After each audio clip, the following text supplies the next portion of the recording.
স্বাগত দীপ্ত সংবাদে, সাথে আছে আমি কাজী আসিফুজ্জামান।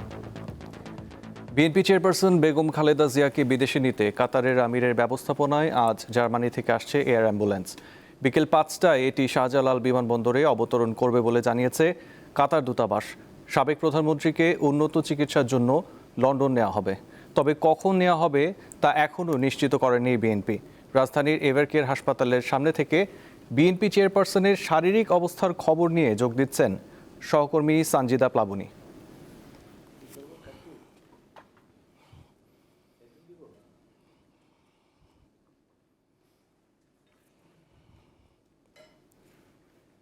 প্লাবনী, খালেদা জিয়ার স্বাস্থ্যের আজকের অবস্থা এবং তাকে লন্ডনে নেয়ার প্রস্তুতির বিষয়ে আমাদের জানান।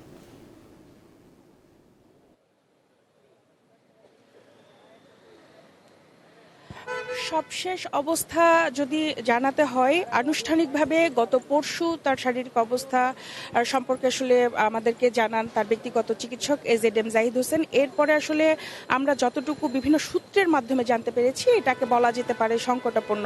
এবং আপনি বিদেশে নেওয়ার ব্যবস্থার যে বিষয়টি আমার কাছে জানতে চাচ্ছিলেন আসিফ, আমি আপনাকে যেটি বলছি যে আপনি জানাচ্ছিলেন দর্শকদের যে হয়তো আজকে বিকালে কাতারের এয়ার অ্যাম্বুলেন্সটি আসার কথা। সেটি আসার বিষয়ে আমরা বিভিন্ন সূত্রের মাধ্যমে জানতে পেরেছি যে এটি আগামী 9 ডিসেম্বর আসলে মঙ্গলবার বিকালের দিকে এটি হয়তো আসবে। এবং এটির চেয়ে বড় কথা যে আসলে খালেদা জিয়ার স্বাস্থ্যের অবনতি হওয়ার ফলে কিন্তু আসলে তার বাইরে যাওয়ার যে বিষয়টি সেটি কিন্তু আসলে পেছানো হয়েছে। আপনারা দেখতে পাচ্ছেন যে আমরা এই মুহূর্তে এভারকেয়ারের সামনে আছি এবং বিভিন্ন গণমাধ্যমও আছে যাদের সাথে আমরা আসলে বিভিন্ন সূত্রের মাধ্যমে আমরা কিন্তু জানতে পেরেছি যে গত বৃহস্পতিবার তার যে মেডিকেল বোর্ড রয়েছে সেটি কিন্তু আসলে তাকে বিদেশে নেওয়ার জন্য অনুমতি দিলেও সেই রাতেই কিন্তু তার শারীরিক অবস্থার অবনতি হওয়ার ফলে কিন্তু আসলে পরবর্তীতে আবার সিদ্ধান্ত পেছানো হয় বা কাতারের যে এয়ার অ্যাম্বুলেন্সটি আসার কথা ছিল, প্রথমে জানানো হয়েছিল যান্ত্রিক ত্রুটির কারণে আসলে এটি আসলে আসতে বিলম্ব হচ্ছে, কিন্তু পরবর্তীতে আমরা এটাও জানতে পারি বিভিন্ন সূত্রের মাধ্যমে যে আসলে বেগম খালেদা জিয়ার শারীরিক অবস্থার কিছুটা অবনতি হওয়ার ফলে কিন্তু আসলে এই যাত্রা বিলম্বটা আসলে হচ্ছে। দীর্ঘ ধকল আসলে উড়োজাহাজের প্রায় 13 ঘন্টার মতো একটি জার্নি রয়েছে, যেখানে চিকিৎসক দল সিদ্ধান্ত নেওয়ার পরেই কিন্তু আসলে বেগম খালেদা জিয়া আসলে লন্ডনে চিকিৎসা নেওয়ার জন্য প্রস্তুত কিনা বা তার শরীর নিতে পারবে কিনা এই বিষয়টি যখন চিকিৎসক দল জানাবে তারপরেই কিন্তু আসলে তাকে নিয়ে রওনা হবে। যদিও কাতারের এয়ার অ্যাম্বুলেন্স গতকালকে সারা দেশে তার রোগ মুক্তির জন্য কিন্তু আসলে দোয়া করা হয় এবং বিএনপি মহাসচিব মির্জা ফখরুল ইসলাম আলমগীর কিন্তু গতকালকে জানিয়েছেন যে যদি সবকিছু ঠিক থাকে তবে শনিবার বিকালের দিকে কাতারের এয়ার অ্যাম্বুলেন্সটি আসার কথা।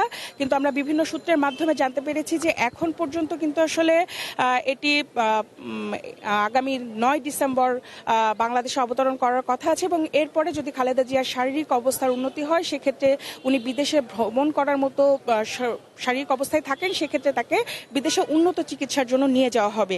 আসিফ, আমার কাছে এই ছিল খালেদা জিয়ার শারীরিক অবস্থার সর্বশেষ পরিস্থিতি। প্লাবনী, আপনাকে ধন্যবাদ। কোরআনের আইন ছাড়া দেশে সুশাসন সম্ভব নয় বলে মন্তব্য করেছেন জামায়াতে ইসলামীর আমির শফিকুর রহমান। গতকাল চট্টগ্রামে 8 দলের সমাবেশে তিনি এই কথা বলেন। বাংলার মাটিতে নব্য কোনো ফ্যাসিস্টকে বরদাস্ত করা হবে না বলে হুঁশিয়ারি দেন এই নেতা। নির্বাচনের আগে গণভোট সহ 5 দফা দাবি নিয়ে দেশের বিভিন্ন বিভাগীয় শহরে ধারাবাহিক কর্মসূচির অংশ হিসেবে শুক্রবার চট্টগ্রামের ঐতিহাসিক লালদিঘি ময়দানে সমাবেশের আয়োজন করে জামায়াতে ইসলামীর নেতৃত্বে 8 দল। খণ্ড খণ্ড মিছিল নিয়ে দলগুলোর নেতাকর্মীরা এতে যোগ দেন। জামায়াত ছাড়া অন্য দলগুলো হলো ইসলামী আন্দোলন, বাংলাদেশ খেলাফত মজলিস, নেজামে ইসলাম ইসলাম পার্টি, খেলাফত মজলিস, জাতীয় গণতান্ত্রিক পার্টি জাকপা, বাংলাদেশ খেলাফত আন্দোলন ও বাংলাদেশ ডেভেলপমেন্ট পার্টি। দুপুর 1:45টায় শুরু হয় সমাবেশের আনুষ্ঠানিকতা। এতে বক্তারা অভিযোগ করেন, আগামী জাতীয় সংসদ নির্বাচন নিয়ে ষড়যন্ত্র চলছে। অন্তর্বর্তী সরকারের প্রধান ডক্টর ইউনূসকে বলবো, নির্বাচন নিয়ে ষড়যন্ত্র চলতেছে, নির্বাচনকে পিছনে হটাবার ষড়যন্ত্র চলতেছে। আমি বলবো যথা টাইমে নির্বাচন দিতে হবে। নির্বাচন নিয়ে কোনো ষড়যন্ত্র বাংলাদেশের জনগণ মানবে না। একটা নির্বাচন দিতে হবে, গ্রহণযোগ্য নির্বাচন। যে নির্বাচনের সবাই অংশগ্রহণ করবে, সবার অধিকার সমান থাকবে, কোনো গুন্ডা থাকবে না, মাস্তান থাকবে না, ভোট দখল চলবে না, কেন্দ্র দখল চলবে না, কাউকে হুমকি ধুমকি দেওয়া চলবে না। সভাপতির বক্তব্যে বাংলাদেশ খেলাফত মজলিসের আমির বলেন, ভবিষ্যতের বাংলাদেশ চলবে কোরআনের ভিত্তিতে। আমরা বাংলাদেশে আমাদের অধিকার চাই, মালিকানা কায়েম করতে চাই।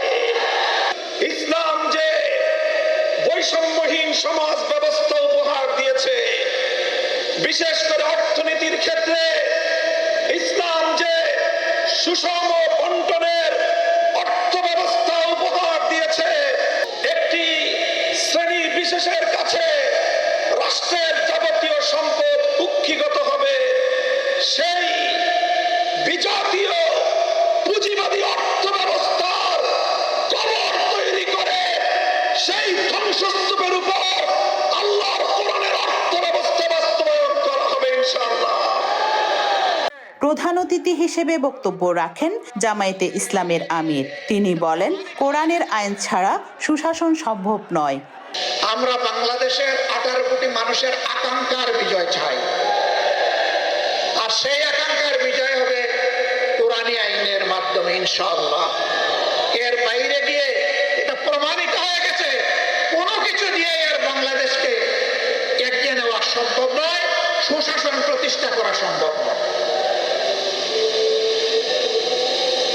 আমরা আপনাদেরকে আহ্বান জানাবো, বিজয়ের এই হুইসেলটা, বিজয়ের এই বাঁশিটা ইসলামের প্রবেশদ্বার, ইসলামাবাদ খ্যাত এই চট্টগ্রাম থেকে আপনারা বাজাবেন ইনশাআল্লাহ। সমাবেশে অন্য বক্তারা জাতীয় নির্বাচনের আগে গণভোটের দাবি জানান। বিজয়ের এই বাঁশিটা। রুনা আনসারি, দীপ্ত সংবাদ, চট্টগ্রাম। 2009 সালের পিলখানা হত্যাকাণ্ড ঘিরে জাতীয় স্বাধীন তদন্ত কমিশনের চূড়ান্ত প্রতিবেদনে উঠে এসেছে নতুন ও বিস্ফোরক সব তথ্য। কমিশন জানিয়েছে, এই নৃশংস ঘটনা ছিল পরিকল্পিত এবং এতে তৎকালীন শাসক দল আওয়ামী লীগের কয়েকজন শীর্ষ নেতার দলগত সম্পৃক্ততা পাওয়া গেছে। আরও উঠে এসেছে, ঘটনার মূল সমন্বয়কারী ছিলেন তৎকালীন সংসদ সদস্য শেখ ফজলে নূর তাপস। আর পুরো পরিকল্পনার পেছনে ছিল তৎকালীন প্রধানমন্ত্রী শেখ হাসিনার সবুজ সংকেত। 2009 সালের 25 ও 26 ফেব্রুয়ারি পিলখানায় ঘটে বাংলাদেশের ইতিহাসের সবচেয়ে নৃশংস হত্যাকাণ্ডগুলোর একটি। বিদ্রোহের ঘটনায় নির্মমভাবে প্রাণ হারান তৎকালীন বিডিআরের মহাপরিচালক মেজর জেনারেল শাকিল আহমেদ সহ 57 সেনা কর্মকর্তা। সব মিলিয়ে নিহত হন 74 জন। ঘটনাটি নিয়ে ওই সময়ে তদন্ত কমিটি গঠন করা হয়, কিন্তু রিপোর্টটি আলোর মুখ দেখেনি। ছাত্র জনতার গণ অভ্যুত্থানের পর নতুন করে গঠিত হয় তদন্ত কমিটি। তাদের প্রতিবেদনে উঠে আসে বেশ কয়েকটি বিষয়। হত্যাকাণ্ডের ঘটনায় বিভিন্ন স্তরের মোট 49 জনকে দায়ী করা হয়। এদের মধ্যে রয়েছেন রাজনীতিবিদ, সাবেক সামরিক কর্মকর্তা, গোয়েন্দা সংস্থার সদস্য, র্যাব ও বিডিআরের কর্মকর্তা, সাবেক ও বর্তমান আইজিপি এবং 3 জন সংবাদকর্মী। এছাড়া ভারতের সংশ্লিষ্টতার অভিযোগও আনা হয়। অসামরিক কর্মকর্তা 4 জন, পুলিশ কর্মকর্তা 22 জন, বেসামরিক ব্যক্তি 9 জন, সাবেক এবং বর্তমান বিডিআর ও বিজিবি সদস্য 22 জন, কারাগারে আটক 26 জন, জাতিসংঘ আবাসিক সমন্বয়কারী 1 জন,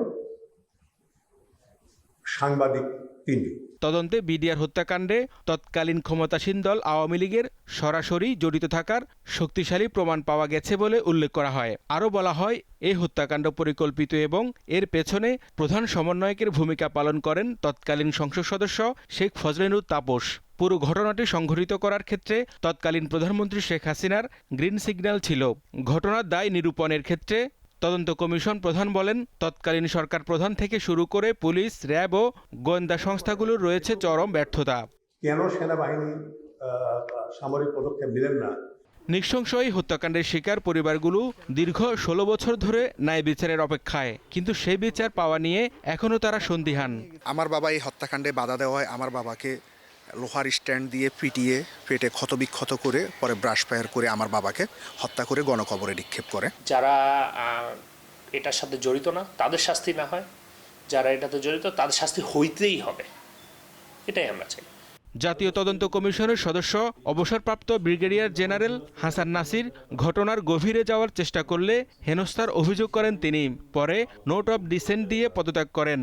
প্রথম কমিশন থেকে যখন দেখলো যে আমি একটু তাদের চাহিদার থেকেও আমি ভিতরে চলে যাচ্ছি তদন্ত কার্যক্রমে, তখন আমার কার্যক্রমটাকে তারা পছন্দ করে নাই। ওই তদন্ত কমিশনের আরও অনেক মেম্বার জড়িত ছিল, যারা পরবর্তীতে প্রত্যেকে পুরস্কৃত হয়েছে। নোট অফ ডিসেন্ট দেওয়ার পরে হয়রানি শুরু করে, তখন আমি চাকরি ছেড়ে দিতে বাধ্য হই। ঘটনার দিন 4 নম্বর গেটে দায়িত্বে থাকা তৎকালীন র্যাব 2-এর অধিনায়ক শামসুজ্জামান খান জানান, হত্যাযজ্ঞ শুরু হওয়ার পর বারবার ভিতরে প্রবেশের অনুমতি চেয়েও পাননি তিনি। সারাটা দিন যে আমি দেখলাম সরকারের কাণ্ড কারখানা, তখনই কিন্তু আমার সন্দেহ ছিল যে এটা কোনো বিদ্রোহ না। কারণ বিদ্রোহ হলে তো তাহলে আমাদেরকে কেন বাধা দিচ্ছে তারা বিদ্রোহ? কারণ যে কোনো বিদ্রোহে কিন্তু আপনার বিদ্রোহকে কিন্তু প্রতিরোধ করতে হবে কিন্তু কাউন্টার বিদ্রোহ দিয়েই। 5টি গেটেই কিন্তু আমরা অবস্থা নিয়ে ফেলেছিলাম। হ্যাঁ হতে পারতো গোলাগুলিতে আমাদের গেটে অনেকে মারা পড়তো, অনেকে ভিতরে, কিন্তু আমার ধারণা যে এতগুলি হত্যাকাণ্ড ঘটতো না। তদন্ত প্রতিবেদনটি অন্তর্বর্তী সরকারের কাছে জমা দিলেও দ্রুত তা জনসমক্ষে প্রকাশের দাবি জানিয়েছেন পিলখানা ট্র্যাজেডিতে নিহতের স্বজনরা। কমিশনের 11 মাসের অনুসন্ধানে যেসব তথ্য উঠে এসেছে তা নিয়ে প্রতিক্রিয়া দেখিয়েছেন নিহতের পরিবারের সদস্যরা। সরকার এই প্রতিবেদনকে সামনে রেখে কী ধরনের পদক্ষেপ গ্রহণ করে সেটি এখন দেখার বিষয়। হেদায়েতুল্লাহ সীমান্ত, দীপ্ত সংবাদ, ঢাকা। পটুয়াখালীর কুয়াকাটা সমুদ্র সৈকতে বেশ কয়েকটি স্থানে গড়ে উঠেছে অস্থায়ী শুটকি পল্লী। ব্যবসায়ীরা জানান, এই খাতের বিপুল সম্ভাবনা রয়েছে, তাই স্থায়ী শুটকি পল্লী গড়ে তোলার দাবি তাদের।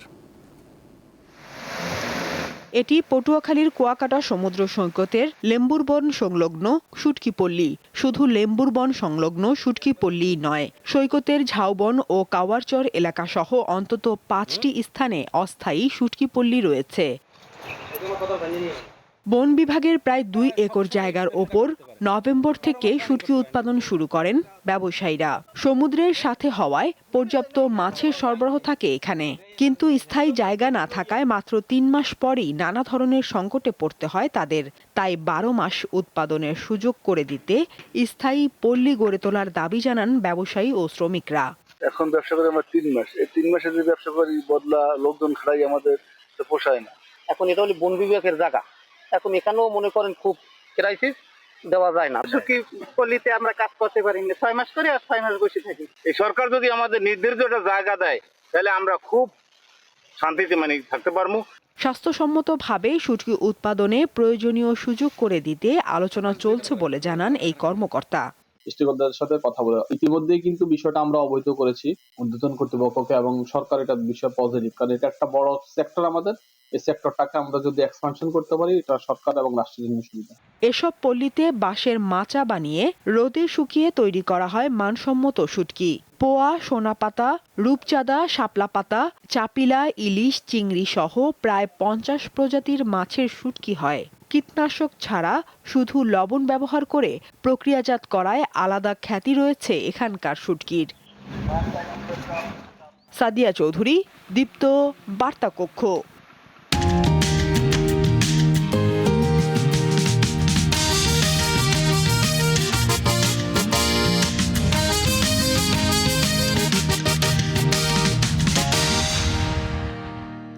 উনিশশো 71 সালের মহান মুক্তিযুদ্ধের ইতিহাসে 6 ডিসেম্বর অত্যন্ত গুরুত্বপূর্ণ ও ঘটনাবহুল একটি দিন। এদিন ভারত আনুষ্ঠানিকভাবে স্বাধীন ও সার্বভৌম দেশ হিসেবে বাংলাদেশকে স্বীকৃতি দেয়। লোকসভার অধিবেশনে এদিন সকালে ভারতের প্রধানমন্ত্রী ইন্দিরা গান্ধী বাংলাদেশকে স্বাধীন দেশ হিসেবে স্বীকৃতির ঘোষণা দেন। 6 ডিসেম্বর সারা বাংলাদেশে তীব্র হয় মুক্তিযুদ্ধ। বিভিন্ন স্থানে পরাজয় ঘটতে থাকে দখলদার পাকিস্তানি বাহিনীর। এরই ধারাবাহিকতায় 16 ডিসেম্বর স্বাধীন সার্বভৌম বাংলাদেশের অভ্যুদয় ঘটে।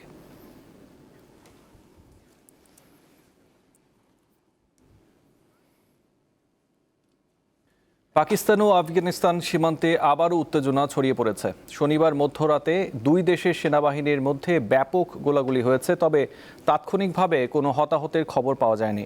আফগানিস্তানের তালেবান সরকারের দাবি, পাকিস্তানি বাহিনী প্রথমে কান্দাহার প্রদেশের স্পিন বোলডাক শহরে হামলা চালায়। আর পাকিস্তান বলছে আফগান সেনারা প্রথমে চামান সীমান্তে বিনা উস্কানিতে গুলি ছড়েছে। গত 2 দিন আগে শান্তি চুক্তি করতে সৌদি আরবের আলোচনায় বসেছিল পাকিস্তান ও আফগানিস্তান। মধ্যস্থতায় ছিল কাতার ও তুরস্ক, কিন্তু এতে কোনো অগ্রগতি হয়নি। ইংলিশ প্রিমিয়ার লিগে রাতে আলাদা ম্যাচে মাঠে নামবে লিভারপুল ও ম্যানচেস্টার সিটি। রাত 11:30টায় লিডসের মুখোমুখি হবে লিভারপুল। সাম্প্রতিক সময়টি ভালো যাচ্ছে না অল রেডদের। সব প্রতিযোগিতা মিলিয়ে নিজেদের সবশেষ 5 ম্যাচের 3টিতেই হেরেছে তারা।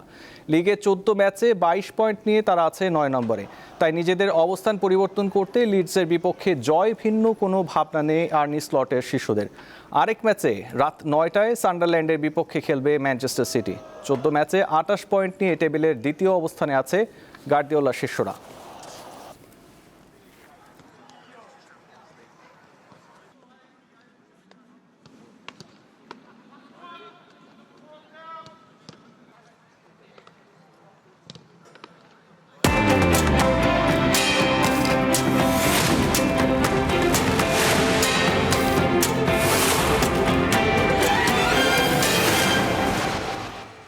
দর্শক, এবার জানাবো এক নজরে দৈনিক পত্রিকার শিরোনাম। আমাদের হাতে প্রথমে রয়েছে দৈনিক যুগান্তর। বিএনপির 28 আসন নিষ্পত্তির অপেক্ষায়। এছাড়াও রয়েছে খালেদা জিয়াকে লন্ডনে নেওয়া বিলম্ব হতে পারে, শাশুড়ির শয্যাপাশে ডক্টর জোবাইদা রহমান। বাম দিকে আছে আসন সমঝোতায় আটকে আছে 8 দলের ভবিষ্যৎ। পরবর্তীতে আমাদের হাতে আছে প্রথম আলো পত্রিকা। সেখানে প্রধান শিরোনাম রয়েছে নির্বাচন কেন্দ্রিক কাজে ফিরতে চায় বিএনপি। এর সাথে আমরা দেখতে পাচ্ছি আরও খালেদা জিয়াকে বিদেশ নিতে তারিখ আবার পেছালো। পরবর্তীতে আমাদের হাতে রয়েছে দৈনিক ইত্তেফাক পত্রিকা। সেখানে প্রধান শিরোনাম করেছে 48 ঘন্টা পর্যবেক্ষণের পর খালেদা জিয়াকে লন্ডনে নেওয়ার সিদ্ধান্ত। এছাড়াও রয়েছে শেখ হাসিনার দুঃশাসনে গণতন্ত্রের মা খালেদা জিয়ার ওপর নানা নিপীড়ন করা হয়েছিল, তারেক রহমানের মন্তব্য। দেশে খুনসহ অপরাধ বাড়াচ্ছে মাদক। পরবর্তীতে আমাদের হাতে রয়েছে আমার দেশ পত্রিকা। সেখানে রয়েছে পানির দামে ফ্ল্যাট আওয়ামী আমলা বিচারকদের। এছাড়া রয়েছে ঢাকায় শাশুড়ির শয্যাপাশে জোবাইদা। পরবর্তীতে আমাদের হাতে রয়েছে বিলম্বিত হতে পারে খালেদা জিয়াকে লন্ডন নেয়া। আমাদের হাতে রয়েছে কালের কণ্ঠ পত্রিকা। প্রায় সব পত্রিকায় রয়েছে খালেদা জিয়াকে কাল লন্ডন নেওয়া হতে পারে, খালেদা জিয়াকে লন্ডন নেওয়ার খবরটি। এর সাথে রয়েছে ডিসিরাই রিটার্নিং কর্মকর্তা। এর সাথে আমাদের আরও রয়েছে অংশীজনদের সঙ্গে বিএনপির সমীকরণ মেরুকরণ। দর্শক, দেখে নিলাম আজকের দৈনিক পত্রিকার শিরোনামগুলো। শেষ করছি সকালের সংবাদ। পরবর্তী সংবাদ দেখার আমন্ত্রণ থাকলো। এছাড়াও আরও তথ্য ও বিনোদনের জন্য চোখ রাখুন দীপ্ত টিভির ডিজিটাল প্ল্যাটফর্মগুলোতে। ধন্যবাদ।